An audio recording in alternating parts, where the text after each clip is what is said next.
Bienvenidos a Academia de Cristo. Aquí tu paz. Y estamos en la sexta lección de este curso, la Biblia, la Nación Elegida. Y hoy nos toca una historia muy divertida del primero de Samuel 17, David y Goliat. Empezaremos con una oración. Oremos. Amado Padre, yo sé que muchas veces tengo temor y no confío en ti para que me ayudes. Perdóname por causa de la muerte de Cristo en la cruz. Dame más confianza en ti y más valor para hacer lo que tú me pides. Quiero ser un hijo tuyo, fiel y valiente. Amado Padre, ayúdame. Amén.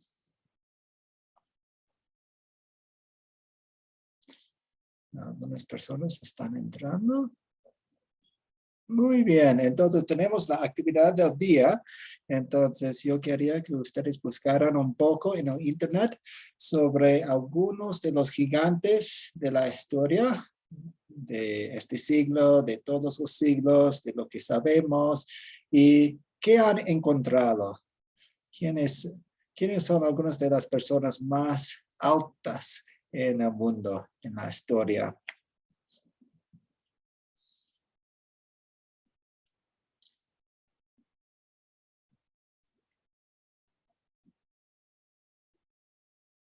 O tal vez, ¿quién es la persona más alta que ha conocido en su vida? Tal vez tiene un primo, jugaba un deporte con una persona muy alta. Cuéntenos. Gabino. La persona más alta vivo en la actualidad es el sultán Kosen con 2,43 de altura. ¿Y qué sabe usted sobre él? ¿Ha visto una foto o...? Una foto de él sobre un sofá que está descansando. ¿Sí? Sí, y sí se ve que está muy alto. Sí. Imagino que el sofá parecía como si fuera de los muñecos. Sí. Gracias. ¿Alguien más? ¿Qué saben de las personas altas?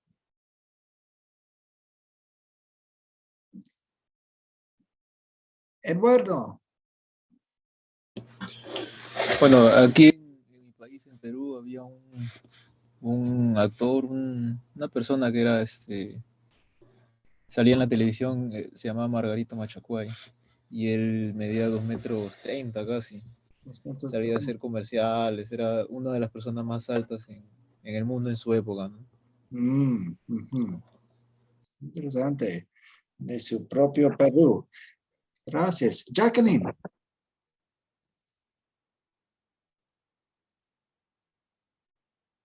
Sí, pastor, yo pude investigar sobre Robert Pershing, que murió en el año 1940, pero llegó a medir 2,72 metros de altura.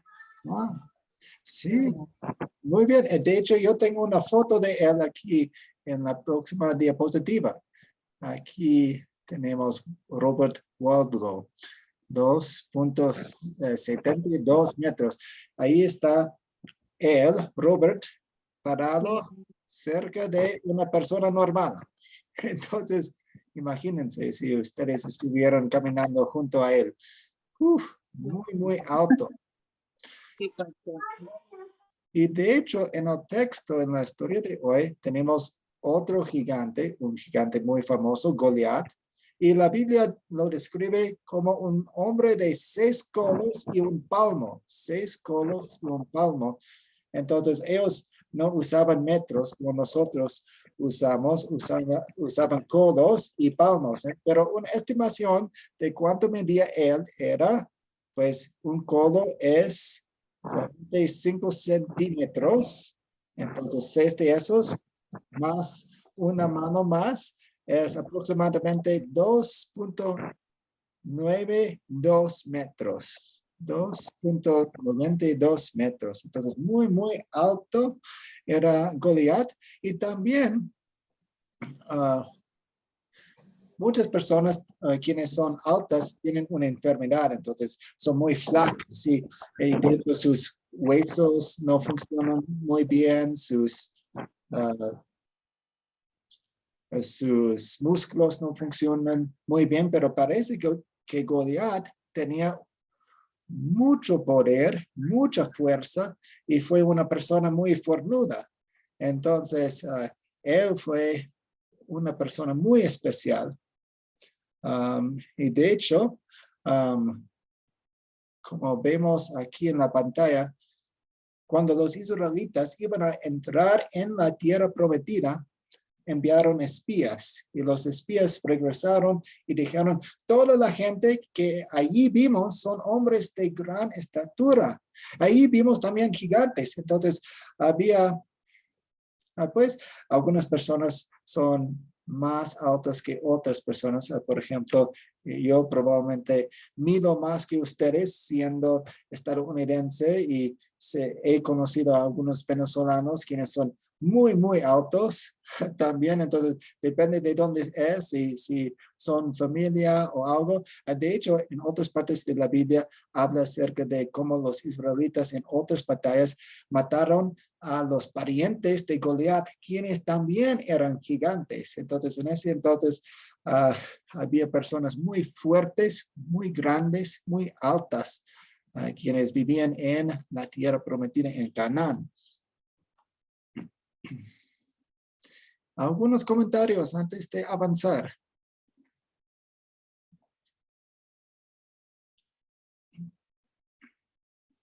Ok, vamos a ir a nuestra historia de hoy. Y si tienen sus Biblias a mano o tienen sus apuntes, pueden agarrarlos para ayudarnos con las preguntas que siempre hacemos.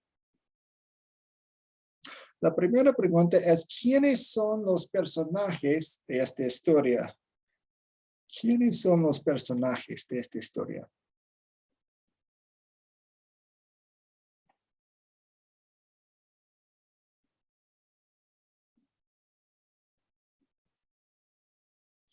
Jacqueline. Gracias, pastor. Como personajes encontré a los filisteos, Goliat, David, el escudero que iba enfrente de Goliat, los israelitas, pastor, Isaí, el padre de David, los 3 hijos mayores de Isaí, los soldados, también me recuerdo del ejército, ¿verdad?, de Israel, en las que iban a tener las batallas y solamente, pastor. Sí, muchas gracias, Jacqueline. ¿Y quién fue el rey de Israel en ese entonces? ¿Sabe, Jacqueline? El rey era Saúl.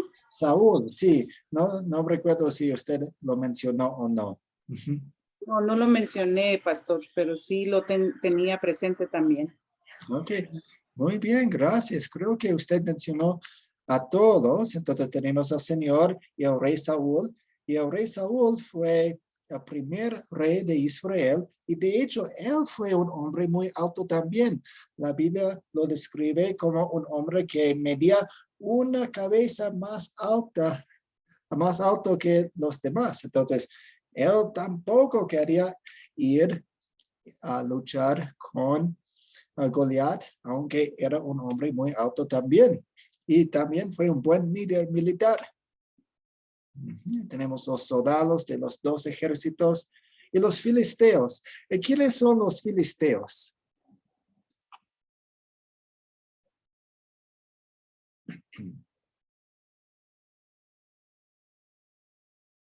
Eduardo. Son pueblos, me parece fenicios, ¿no? Los que se asentaron en la tierra de Canaán. En este caso creo que eran los que de alguna manera tenían que ser también expulsados por el pueblo de Israel, pero que los mantuvieron segregados de alguna manera y no los llegaron a expulsar del todo. Sí, muchas gracias. Ellos vivían en la costa de Israel y parece que venían de otras partes. De hecho, tal vez formaban parte de los pueblos del mar. Había algunos pueblos que se llamaban los pueblos del mar y eran los enemigos constantes de los israelitas por muchos, muchos años. Voy a mostrarles un mapa un poco más adelante para mostrar dónde vivían y dónde atacaban. Ok, la segunda pregunta. ¿Qué son los objetos de esta historia?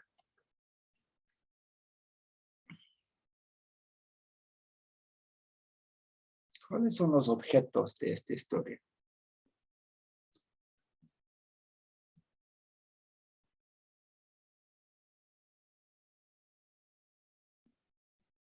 Sí, hay muchos objetos, de hecho, porque describe, pues no voy a mencionarlo porque voy a quitarles la respuesta.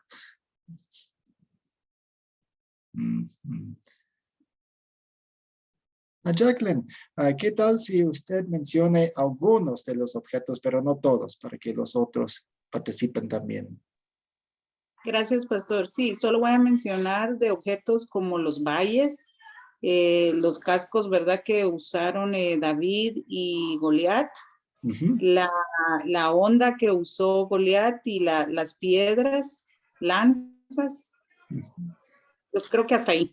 Gracias, Jacqueline. Eduardo.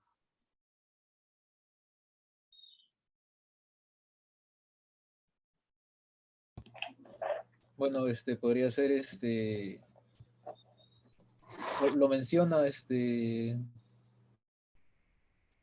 como dice Goliat, palos, piedras, ¿no? De repente dijo soy como un perro, dijo, ¿no? Para que venga de esa manera. Como dijo la hermana, las armas que tenía el filisteo, la jabalina, la lanza, la armadura también que le ofrecieron a David para que se pudiera enfrentar, ¿no? Sí, muchas gracias. ¿Quién puede recordar qué llevaba David a sus hermanos y a los dirigentes de los escuadrones de sus hermanos?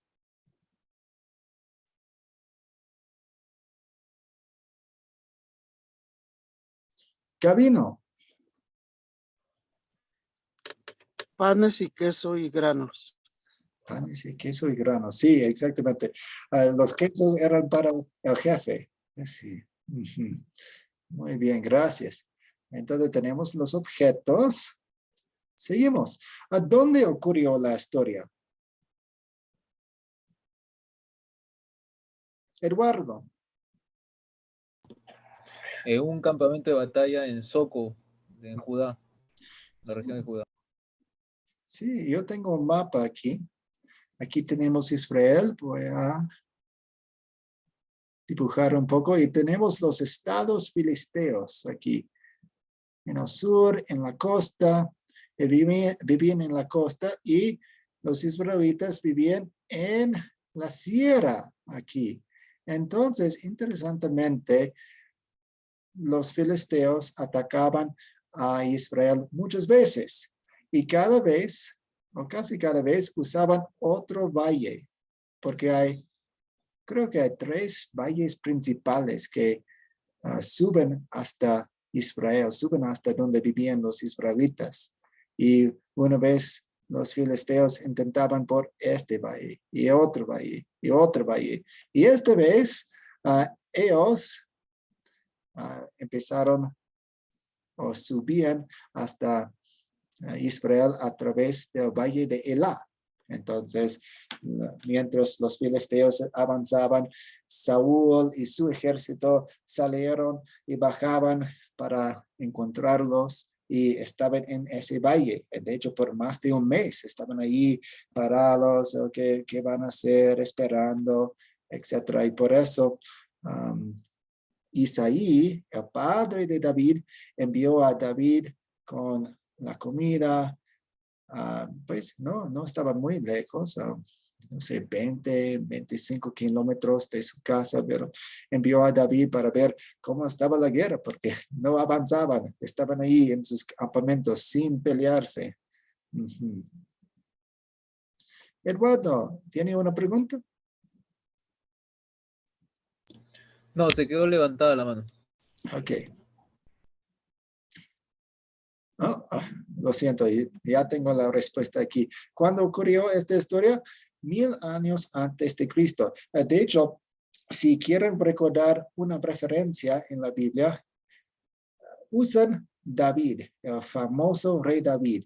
El famoso rey David vivió aproximadamente 1000 años antes de Cristo. Entonces, ustedes pueden ubicarse en las historias usando personajes famosos como David, pensando, ¿cuándo vivió David? 1000 años antes de Cristo. Y aquí en esta historia encontramos a David como un joven en la época de los reyes. A Jacqueline.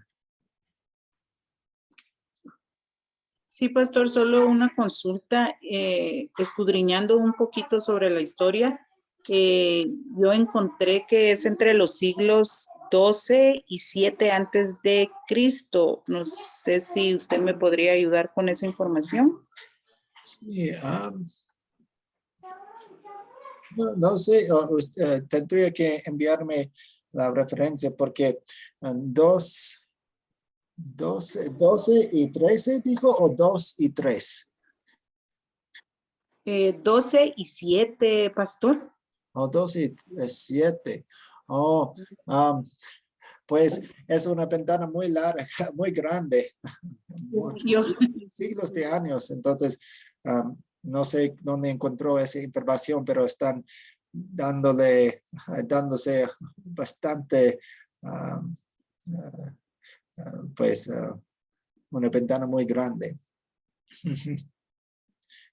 Nosotros podemos ubicarnos o poner una fecha un poco más exacta que eso. Aunque 12 y 7, pues encontramos eso. Aunque tal vez estaba hablando acerca de la época de los reyes, porque la época de los reyes sí dura un poco más tiempo, pero estamos en el principio, porque tenemos a Saúl, quien es el primer rey, y tenemos a David, quien va a ser el segundo rey. Entonces, tal vez está hablando acerca de la época de los reyes. Gracias, pastor. Muy bien. ¿Cuáles son los problemas en esta historia?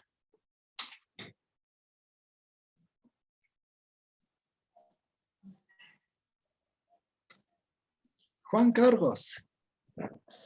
Uno de los problemas que veo yo ahí es el temor del pueblo de Dios, que era infundido también en parte por el temor que tenía Saúl, ¿no? Como rey. Otra de las dificultades, pues, era el pueblo filisteo, obviamente el gigante, al cual le tenían, pues, bastante temor. Y otro de los inconvenientes, pues, era que no había quien peleara por él.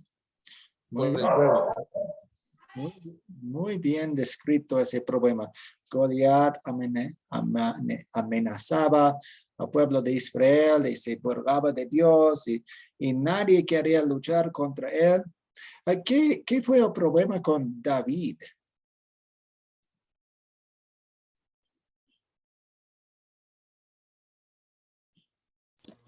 Que físicamente no estaba preparado para una batalla contra un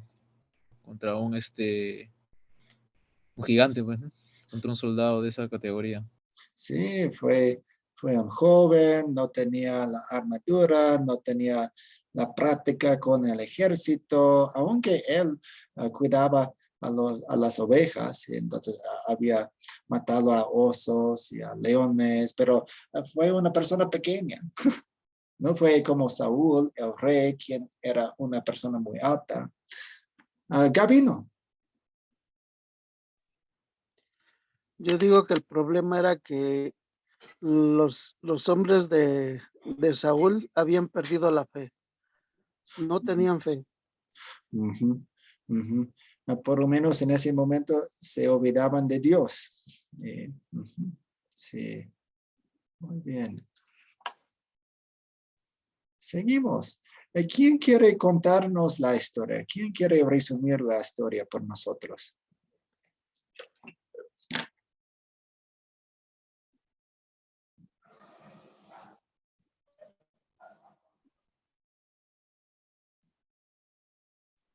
¿Cuáles eventos ocurrieron en la historia?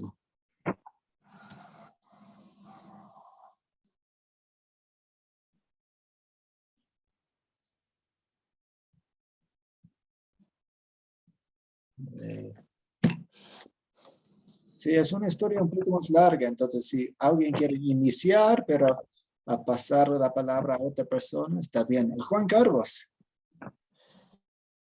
Bueno, primero, el pueblo estaba apostado en el valle frente al pueblo filisteo y estaban, mejor dicho, a punto de entrar en guerra, pero pues al parecer, según lo que uno logra discernir, ya habían pasado varios días y no se desataba ninguna, no se daba ninguna solución al problema. Ya después sale Goliat y dice pues que alguien salga y lo enfrente a él. O sea, el pueblo filisteo se sentía tan seguro de su victoria que estaba dispuesto a arriesgar, digámoslo así. Entonces, Goliat reta al pueblo y ya llevaba 40 días retándolo. O sea, ya durante 40 días se paraba todos los días a decirles, bueno, ¿quién se va a parar contra mí? ¿Quién se va a parar contra mí? Y nadie era. Sí. Y creo que ya después Dios prepara todo el terreno para que David vaya, bueno, bajo la excusa de llevarle unos panes y unos quesos a los hermanos. Y cuando él escucha eso, pues lo que más me llama la atención es que de todos esos millares de soldados, el único sin ser soldado que sintió celo por el pueblo de Dios, pues fue David. Él dice que quién es este filisteo incircunciso ¿para qué? Para desafiar al ejército del Dios viviente. Y resulta que los únicos que no se daban cuenta que pertenecían al ejército del Dios viviente, pues eran los mismos soldados. Entonces eso pues me llamaba bastante la atención. Y ya entonces David, escuchan a David y Saúl lo hace llevar delante de él. Pues porque en últimas, durante 40 días era el primero que decía que podía retar al gigante. Entonces, pues no había ninguna otra opción. O sea, creo que Saúl no tenía más opción. O era aceptar a David o era salir él. Y pues él no iba a salir porque era el que más asustado estaba. Y después entonces ya deciden tomar la opción de David y le ponen la armadura de Saúl, pero pues eso le quedaba grande, era incómoda, no podía pelear con eso. Entonces él dice, no, yo voy como soy, con lo que tengo. Y si Dios me ha respaldado con los leones y los osos que se han querido comer las ovejas de mi papá, pues también me va a respaldar con este filisteo. Y bajo esa premisa y bajo esa fe y bajo esa confianza, digamos, de haber recibido de parte de Dios el respaldo anteriormente, pues él sale y enfrenta al gigante, pero lo hace no solo con osadía, sino con autoridad. O sea, él sale con autoridad y le dice que hoy va a morir. O sea, no se le notó miedo ni nada porque él sabía que estaba representando al pueblo de Dios.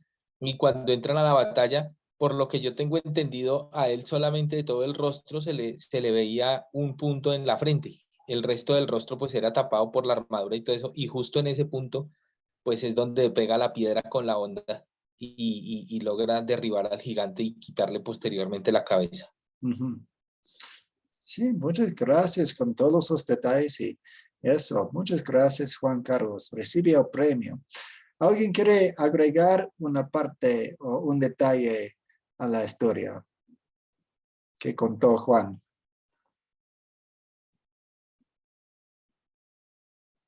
Jacqueline. Pastor, que fue el hermano menor de 8 hermanos. Para mí, no sabía yo ese detalle de 8 hermanos. Sí, él fue el menor de muchos. Entonces, de hecho, más adelante cuando Samuel unge a David, él pensaba que iba a ser uno de los mayores, porque los mayores se parecían más como reyes. Sí. De hecho, pasó antes de esta historia, lo siento, en el capítulo 16. Samuel, el profeta, pensaba, pues va a ser el mayor, que fuerte es, que pues tiene la cara de rey, pero no, fue el menor. Gracias. Mencionamos 2 problemas. ¿Se resuelven en la historia? ¿Y cómo? ¿O cómo no?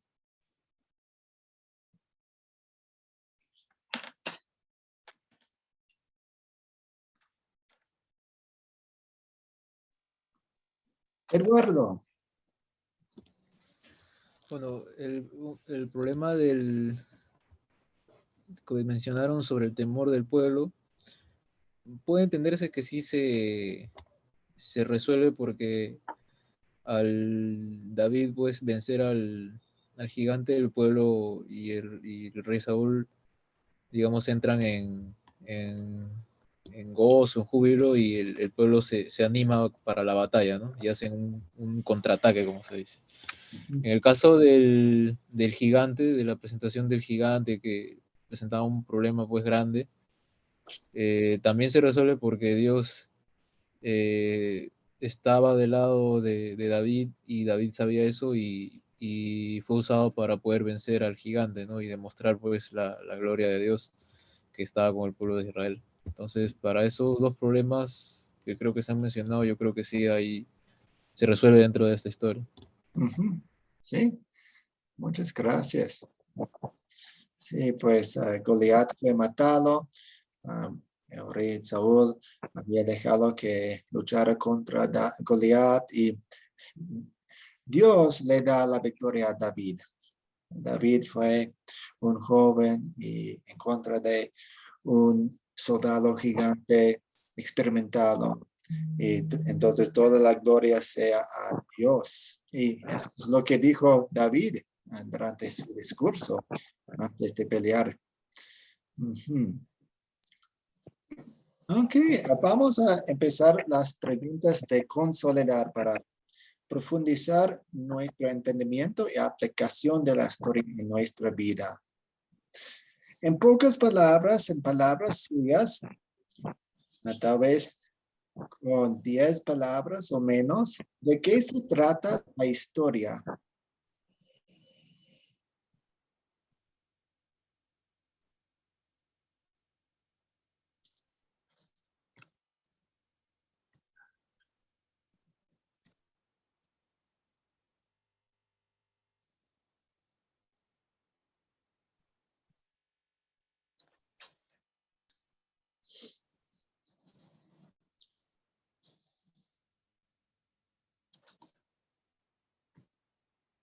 Juan Carlos. Yo creo que básicamente la historia trata de ver cómo Dios actúa de la manera menos pensada para liberar a su pueblo. Sí, me gusta que usted tiene a Dios como el actor. Me gusta que usted había puesto David como la manera inesperada. Muchas gracias por eso. Porque realmente Dios mató a Goliat a través de David por su gracia y su poder. Gracias. Seguimos. ¿Cuáles pecados me enseñan a confesar esta historia?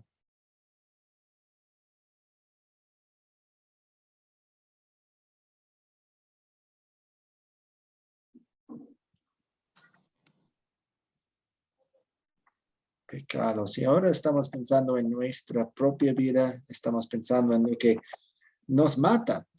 Cuando examinamos este texto, esta historia, hay partes que son ley, que nos ataca, que nos acusa, que muestra nuestros pecados. Jacqueline. Gracias, pastor. Un pecado que me enseñó es ser humilde, pastor. Yo creo que la humildad es muy importante ante los ojos de Dios y reconocer nuestros errores, ¿verdad? Y pedir perdón. Entonces, David no dijo, yo soy el mejor, yo voy a ganarle a Goliat. Pues él tenía confianza, pero ponía la gloria, ponía la confianza en Dios. ¿Alguien más?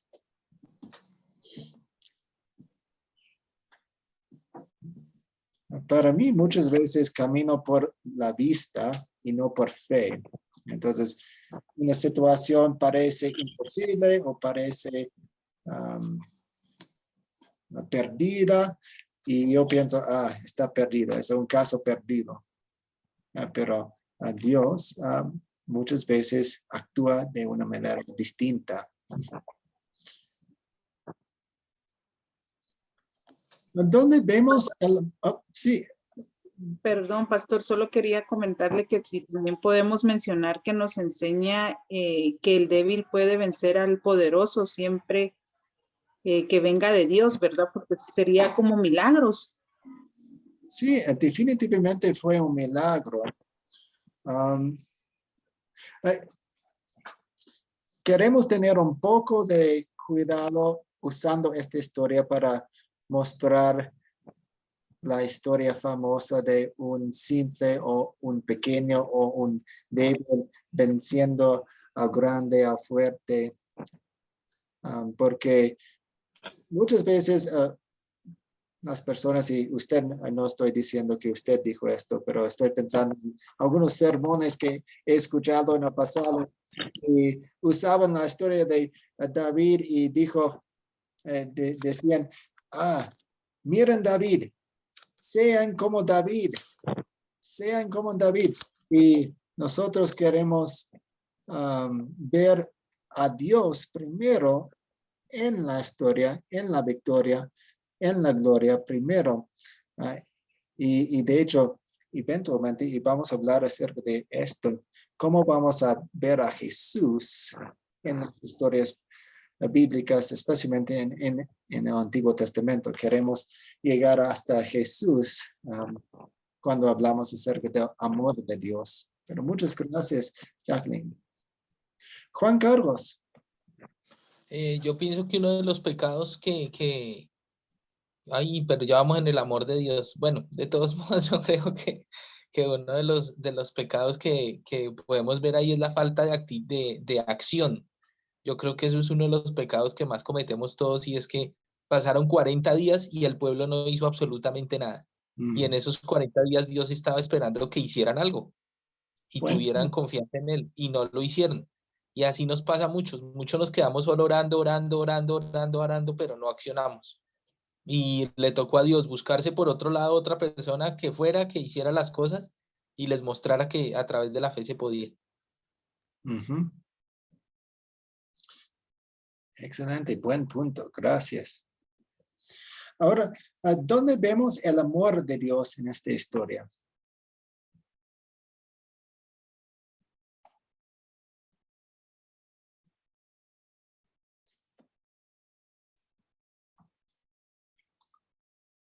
Piénselo, el amor de Dios en esta historia.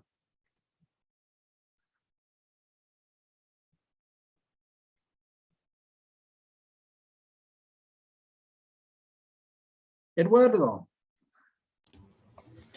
En que, bueno, Dios nunca deja desamparado a su pueblo, ¿no? En ese caso, Israel está pasando un problema grave, evidentemente, y Dios ungió a David y lo utilizó para poder de alguna manera resolver el problema, liberarlos de esa carga que tenían por los robos, ¿no?, constantes que sufrían. Entonces, y de los ataques. Entonces yo creo que ahí Dios siempre, de alguna forma, ese escudo cuando hay este tipo de problemas, ¿no? Gracias, sí, por su gracia y poder Dios nos ayuda cuando confiamos en Él en las situaciones peligrosas y desafiantes. Sé que y sabemos que la victoria eterna sobre nuestros enemigos es suyo. Entonces, de hecho, la valentía no es la falta de miedo. La valentía es haciendo lo bueno, sabiendo que lo que va a pasar va a ser para el bien. Entonces, hay muchas historias en la Biblia cuando las personas hacen una cosa, pues tal vez voy a morirme, tal vez no. pero sé que mi vida está en las manos de Dios. Pase lo que pase. También lo que David dijo, la batalla es del Señor. Y nosotros podemos pensar en lo que pasó con David y Goliat y con quienes nos sentimos identificados, ¿no? Pues tal vez con el ejército, con mucho miedo, y alguien más tiene que luchar por nosotros. Y cuando pensamos en las otras batallas, como la batalla contra el pecado y contra el diablo y contra la muerte, sabemos que Dios, Jesús, fue nuestro campeón quien luchó por nosotros. ¿Alguna pregunta hasta aquí o comentario?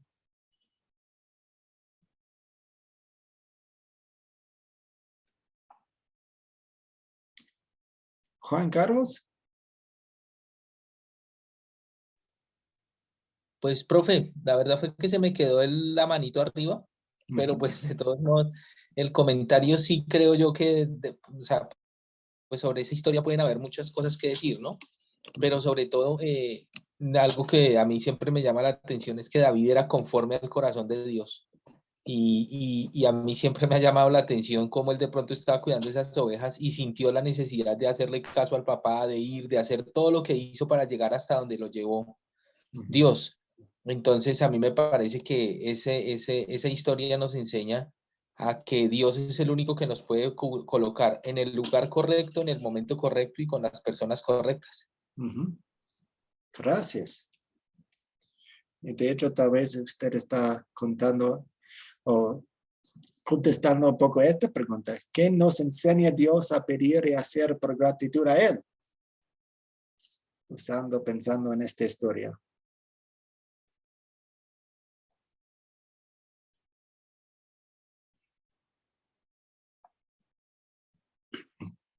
Jacqueline.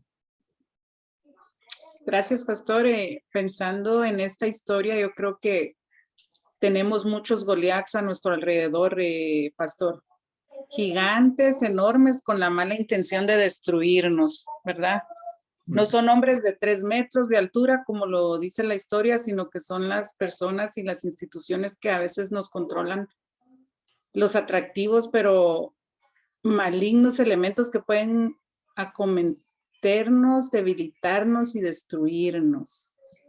Entonces yo creo que debemos depositar nuestras cargas en Dios y Él nos ayuda y nos da la fortaleza para todo, para poder salir adelante de todas las dificultades, pastor. Es orar con Él, dar nuestras cargas, los problemas que tengamos en las familias, reconocer también nuestros errores, porque a veces no queremos reconocer nuestros errores y pedirle perdón día a día, pastor. Gracias, Jacqueline. Sí, muy bien. Y cuando quieran usar esta historia para compartir con otros.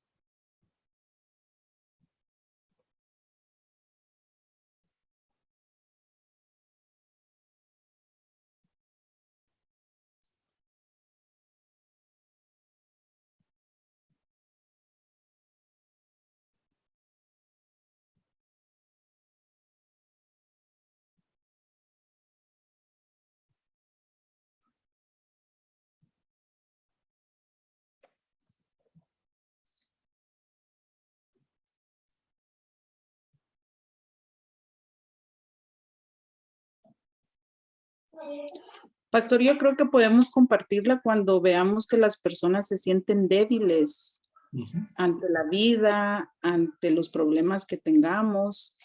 Entonces, platicarles de la historia y platicarles que no están solos, que está Dios siempre con nosotros y que lo único que debemos de hacer es pedirle a Él y que nos dé la fortaleza para salir adelante, pastor. Sí, me gusta eso, porque no queremos encontrar la respuesta dentro de nosotros. La respuesta está fuera de nosotros, está en Dios. Y eso es bueno. Juan Carlos. Pues yo pienso que algo que nos debe un buen momento para compartir esa situación o el mensaje es cuando David dice que Dios lo respaldó con las ovejas, que él mataba a los osos y los leones. Y creo que algo que sirve mucho de esta historia es ayudarle a la gente a que recuerde las veces que Dios los ha bendecido y las veces que Dios los ha ayudado. Eso es algo que ayuda muchísimo. Cuando uno logra que la gente entienda que Dios, si no lo ha dejado en otras situaciones solo, mucho menos en la situación que pueda estar atravesando en el momento.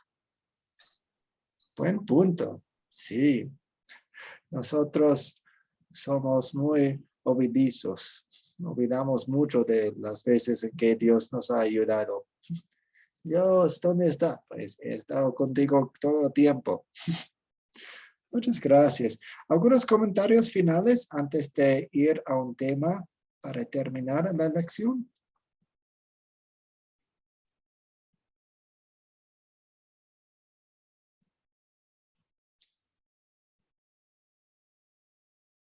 Ok, aquí tenemos un tema importante, la genealogía de Abraham. Entonces, mientras estudiamos el Antiguo Testamento, nos topamos con personajes que encontramos en el linaje de Cristo. Porque Dios había prometido en Génesis, en el jardín de Edén, que uno de los descendientes de Eva iba a ser el Salvador. Y Dios había prometido a Abraham que iba a salir de su familia.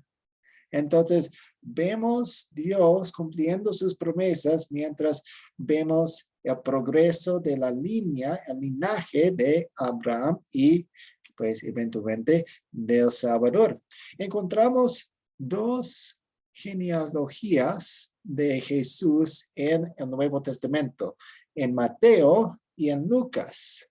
Y son un poco diferentes porque un linaje sigue la familia legal de Jesús, o sea, la línea de José, el esposo de María, y otro linaje sigue el linaje de sangre, o sea, a través de María.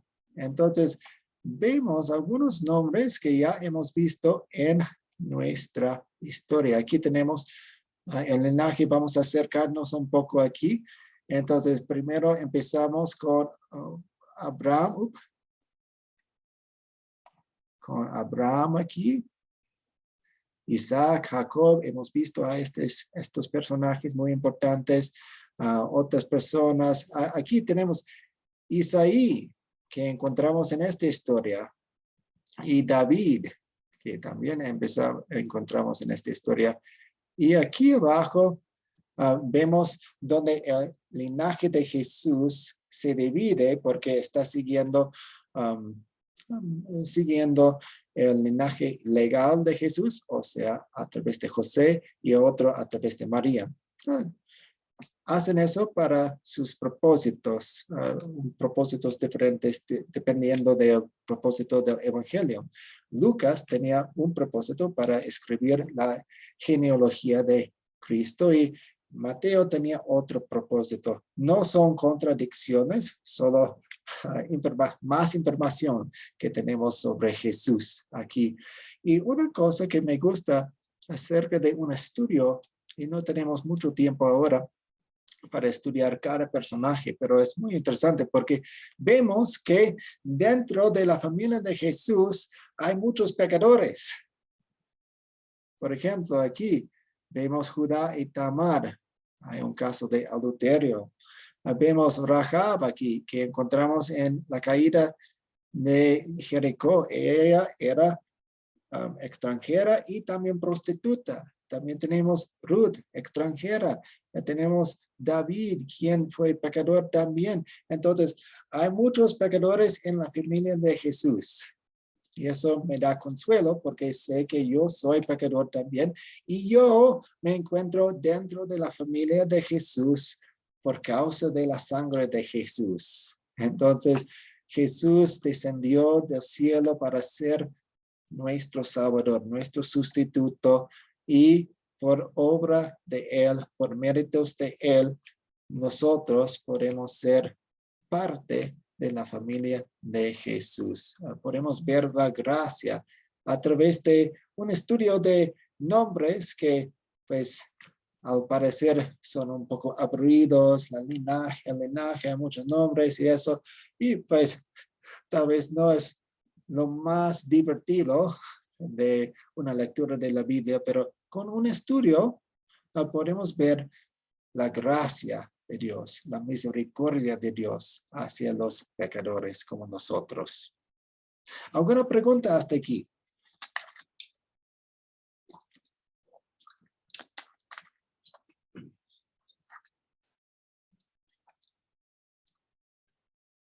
Ok. Este fin de semana voy a colocar la tarea en el grupo de WhatsApp. Nos queda una semana más, 2 lecciones más de clases en vivo. Luego tienen una semana para terminar el proyecto final. Y cerramos con una oración. Oremos. Dios Padre Celestial, gracias por ser nuestro campeón. Gracias por hacernos parte de tu familia. Gracias por recordarnos de cuántas veces nos has salvado y has estado con nosotros. Ayúdanos a tener valentía para confiar en ti durante las situaciones peligrosas y difíciles de nuestra vida. En el nombre de Jesús, oramos. Amén. Muchas gracias otra vez. Espero que tengan un buen fin de semana. Como siempre, estoy disponible para contestar sus preguntas acerca del curso, pero también de la vida también.